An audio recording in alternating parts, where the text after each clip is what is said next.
Welcome to the Senior Safety Advice Podcast, where we share practical ideas to help older adults stay safe, confident, and independent at home. I'm Robin Schultz, a senior home safety specialist, and today we're talking about preparing for a power outage when someone depends on medical equipment. For more home safety tips and caregiver resources, please visit us at seniorsafetyadvice.com. A power outage is it's just inconvenient for most people. But when your parent relies on medical equipment, losing electricity can become a medical emergency. Maybe your parent uses an oxygen concentrator, a CPAP machine, a powered hospital bed, a nebulizer, a dialysis machine, a feeding pump, or any other device that needs to be plugged in. Or perhaps medication needs to stay cold.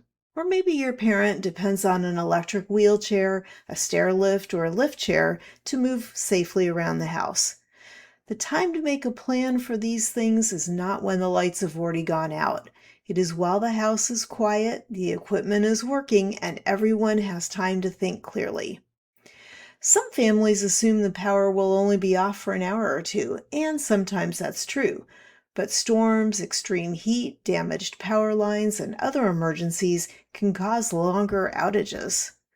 Another common belief is that calling the electric company will guarantee the power is restored first.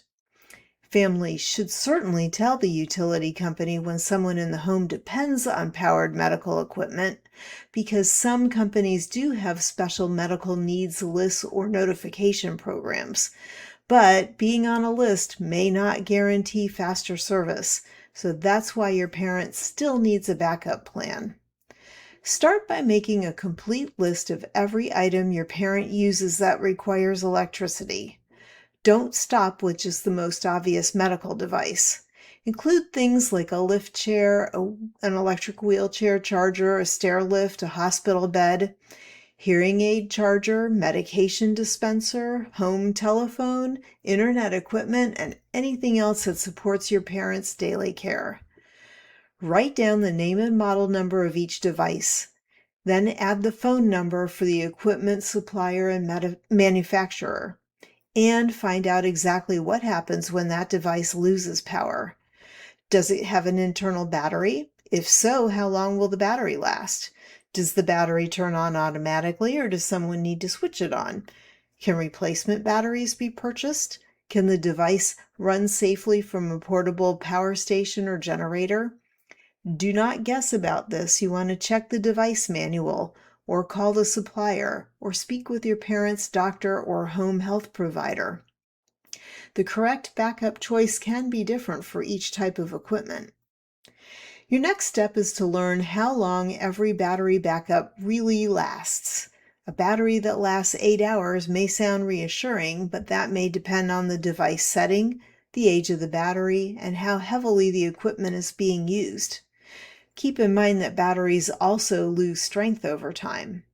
You want to obviously charge them regularly and test them according to the manufacturer's instructions, so put a reminder on your calendar to check them. Please keep charging cords, adapters, batteries, and instructions together in one clearly marked place. It's not a good time to be searching through drawers with a flashlight while your parents' oxygen equipment is beeping. Now, for equipment like that oxygen equipment that's necessary to sustain life, ask your medical provider for a written emergency plan.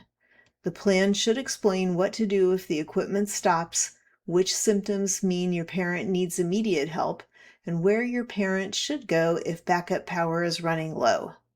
Keep copies near the equipment and in your own phone, and share the plan with anyone who may be caring for your parent.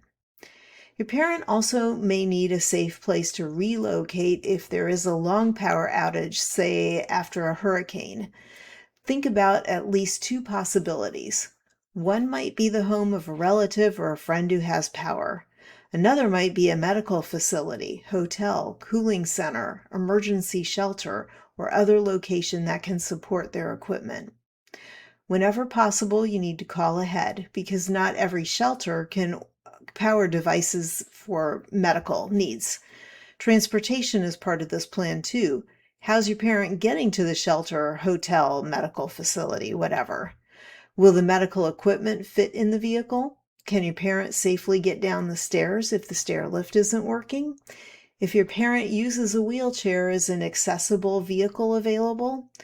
Sure, these questions can feel uncomfortable, but answering them now prevents desperate decisions later. If your family plans to use a portable generator, generator safety is critical. A generator must never be used inside the home, basement, garage, or enclosed porch. Opening a garage door does not necessarily make it safe. Generators produce carbon monoxide, which cannot be smelled or seen and can be deadly. The generator should be operated outdoors, far from doors, far from windows and vents. The home should also have working carbon monoxide alarms with battery backup. Have a qualified professional explain how to power the medical equipment safely. Never improvise with damaged cords or unsafe conditions. Now, medication deserves its own plan. Some medicines, including certain forms of insulin and liquid medication, may need refrigeration. Ask the pharmacist how each medication should be handled during a power outage and write down the instructions. Do not place the medicine directly on ice unless the pharmacist says it's safe. Some medications can be damaged by freezing as well as by heat. An insulated cooler, cold packs, and a small refrigerator thermometer may be helpful, but the plan should be based on the specific medication. Communication can also become difficult during an outage. Cordless home phones may stop working, internet service may fail, cell phones may run out of power. So keep portable phone chargers charged and ready. Also write important phone numbers on paper, including the doctor, pharmacy, medical equipment company, utility company, nearby relatives, and local emergency services.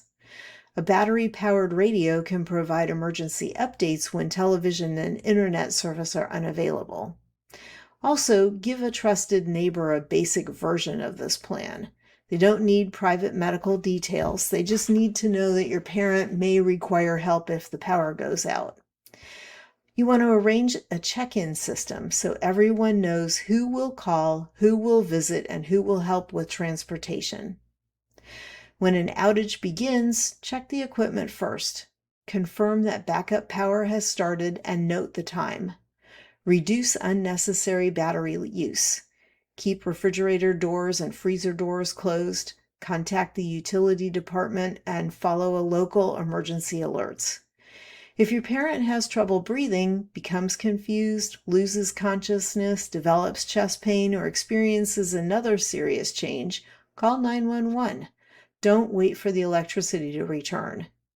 Preparing for a power outage may feel like one more caregiving task on an already crowded list, but you don't have to finish everything today. Just begin with one device.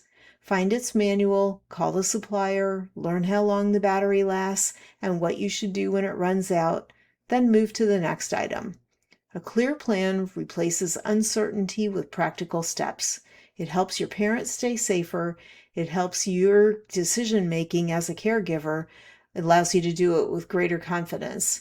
And when the lights go out, you're not starting from zero because you'll already know what to do. So thanks so much for being here with me today. For more practical safety tips and caregiver resources, visit us at seniorsafetyadvice.com. You can also visit our sister website at aginginplacedirectory.com to find aging-in-place specialists who serve your area. Please subscribe to our podcast or to our YouTube channel so you don't miss future episodes. Until next time, this is Robin, wishing you and your family a safe and peaceful day. Thanks for listening. Bye.